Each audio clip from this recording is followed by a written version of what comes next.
ئەوەی کە صاحبی وەرەقەی و یعنی قەرزاری وەرەقە بێ وەرەقە بکڕێ وەرەقەی پێویستە ئەوەشی کە پێویستی نە بۆ وەرەقە کرێ لەبەر چی کرێ جاری وا هەر لەسەر وەرەقەی سپی و شینە یعنی کابرا دێتە بەرامبەرت کە پێ دەڵێ شین فەرقیە و سپی فەرقیە بە درۆزن دەدانێت زۆر ناخۆشە ینی یەکسەر تووڕە دەبێت یەکسەر عساب دەیگرێ ترامپەسۆر ئەڵێ ئێمە عێراقمان خراپمان کرد عێراقمان ڕوخان و تەسلیمی ئێران کرد ئێرمان کرد بە ئیمپراتۆری ڕۆژهەڵاتی ناوەڕاست کێشەی عێراق ئەوەی ناچێتە ژێربار ینی تۆ ئەمریکا ڕزگاری کردووە ئەمریکا عێراقی ڕزگارەوە ئەمریکا شەهیدی داوە لە عێراق ئیمڕۆ بە ئاسانی دەست لە عێراق بەرنادا بە یەک لە لیکی ئەمریکا وەرەقە دەفرێنێ بەهای دۆلار بەرزبوونەوەیەکی یەکجار گەورەی بەخۆی بینێ بینەرانی پایتەخت میدیا سڵاوتان لێبێت من کەیفی حەسەن ئەرکی بەرزبوونەوە و نزمبوونەوەی دۆلار لە بازاڕەکانی عێراق بە تایبەت هەرێمی کوردستان کاریگەری ڕاستەوخۆ دەکاتە سەر ژیانی خەڵک هەر کاتێک کە دۆلار بەرز ببێتەوە ئەوە کەلوپەلی ناوبازاڕیش نرخەکەی بەرز دەبێتەوە و هەر کاتێک نزم ببێتەوە ئەوە بەهای کەلوپەلەکانیش نزم دەبێتەوە ئێستا بەهای دۆلار 100 دۆلار بەرامبەرە بە نزیک 146,000 دینار لەسەر و بابەتە دەسمەلای یەکێک لەو کەسانەی کە کڕین و فرۆشتن بە دۆلارەوە دەکات سڵاوت لێبێ ئێستا بەهای دۆلار چەندە؟ وەرەقە سێ نوعی هەیە سپی هەیە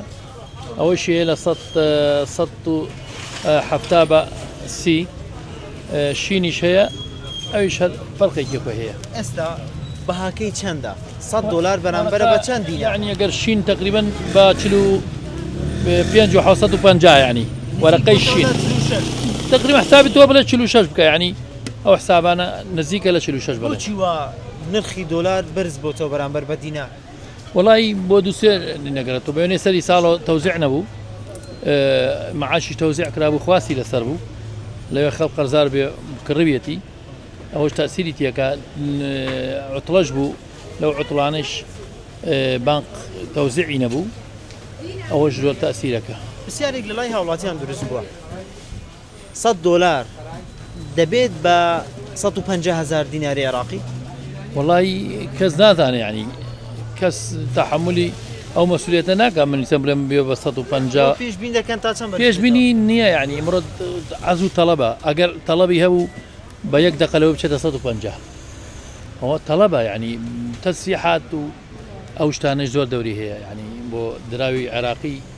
یعنی عێراق بەڕاستیەکەی سەلاحەتەکەی عێراق هیچ کێشەیەکی نییە لە مەسەلەی درا بەس کێشەکەی ئەوەیە تەسریحی خراپ ڕوو لە عێراقە عێراق ناچێتە ژێر باری قسەی ئەمریکا یعنی ئەمریکا بە عالەمی ئاشکا هەڕەچە دەکات ئەڵێ حەشدی شەعبی و بەرەی مەقاومە ئەگەر بێ و لە حکوومەتی داهاتووی عێراقا بن تەسریحی توندیە تەسریحی ئاگرینی هەیە بۆ عێراق ئەوەی سیاسی وای کردووە کە بەهای دۆلار بەرز بێتەوە زۆر ینی وجهە نەزەری ئەمریکا باش نییە بەرامبەر بە عێراق چونکە عێراق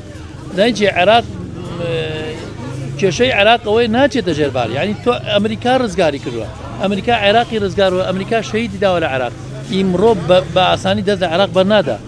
بچێت تەسلیمی ئێرانیکە کاکە هەر دوێنێ و پێدە تەسریحێکی ترامپەسۆر ئەڵێ ئێمە عێراقمان خراپمان کرد عێراقمان ڕوخان و تەسلیمی ئێران کرد ئێرمان کرد بە ئیمپراتۆری ڕۆژهەڵاتی ناوەڕاست ئەوە وای کردووە کە بەهای دۆلار بەرز ببێتەوە زۆر بە یەک لە لیکی ئەمریکا وەرەقە دەفرێنێ ئەمریکاش ئیمڕۆ بتێنێتێ هەموو دقێ بە ساڕق نادا لە شوێنێ تێگەشی بە یەک کوێک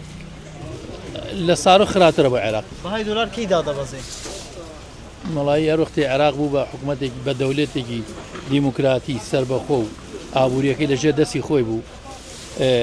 هیچ وڵاتێکی دەوروبەر تاسیری تێ نەکرد و توانی خۆ بەڕێوەبەرێکی خۆی بێت و بتوانێت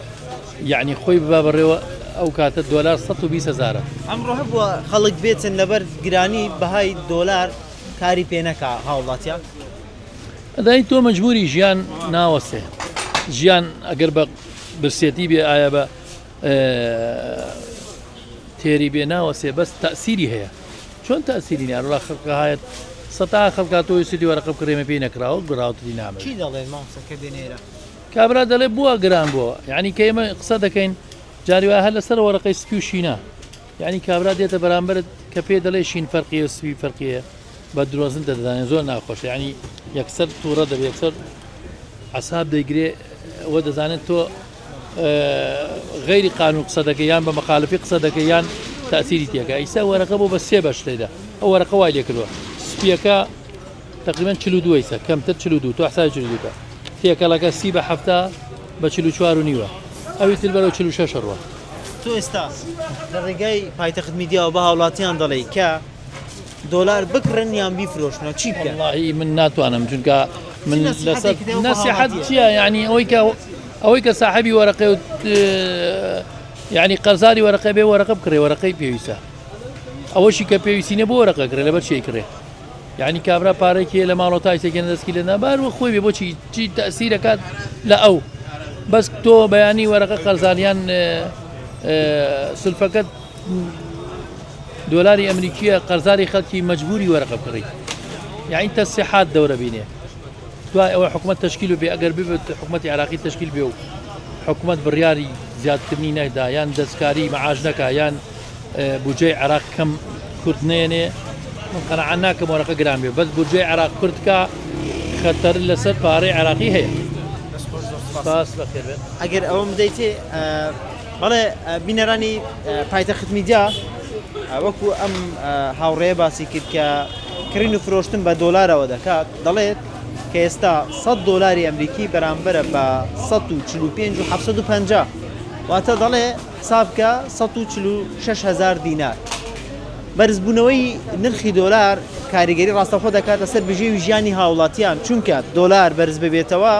ئەوە کەلوپەلی ناوبازار هەر کەلوپەلێکە ئەوە نرخەکەی بەرز دەبێتەوە هۆکارەکەشی دەڵێ گوتاری سیاسی دەورێکی سەرەکی دەبینێت و ئەو پشوانەی سەری ساڵ و پەیوەندیم بە چەند شارەزایەکی بواری دراو و کڕین و فرۆشتنیان بە دۆلارەوە دەکرد گوتیان کە ئەم پشوەی سەری ساڵ کاریگەری زۆری هەبووە و دابەشکردنی موچەش وا دەکات کە خواست بەسەر دۆلار زیاد بێ و ئەمە شوا دەکات کە بەهاکەی بەرز ببێتەوە و باسی و بابەتێکی تریش ئەوە بوو کە سەردانیکردنی بەرپرسە باڵاکان بۆ دەرەوە بۆ پشووی سەری ساڵ ئەمەش کاریگەری خۆی هەبووە کە بەهای دۆلار بەرز ببێتەوە